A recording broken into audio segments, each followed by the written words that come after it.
Nag-serve ko ganiha sa procession 4 a.m. o sa mass 10 a.m.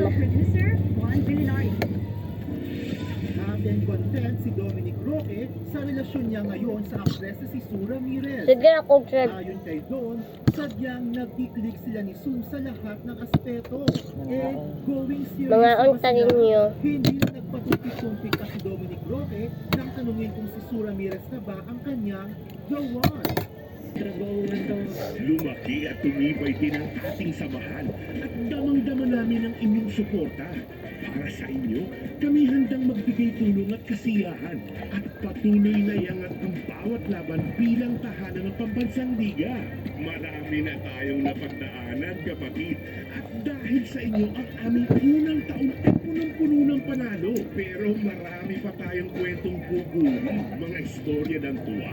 Inspirasyon politika ngayong midterm election masisira mga kwento ng mga bayan sa kanilang pamilya. Ito ang Manihapon kaninyo mga guys. mula sa pinagsalip na pwersa ng News 5. One News at NBC. Tutukan sa Baluarte tuwing Sabado 11 a.m. Ang mapapanood sa Todo Black Prime Time ng TV5. Mga unta. Naktotoy bato. Sa May 5 na yan, mga intense! Pasilip pa lang ito sa mga eksenang magaganap sa much-awaited action serye ng TV5 na Totoy Bato. Mga kapatid, Totoy Bato is so back. Dito ka tayo ngayon sa Rizal. Kasama natin ang cast na kita-kita nyo naman sa aking likuran.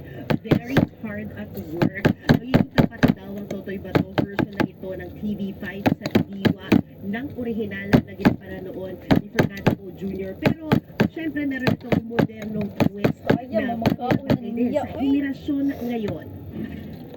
Kwento sa atin ito, Ba't nga natin sa baw?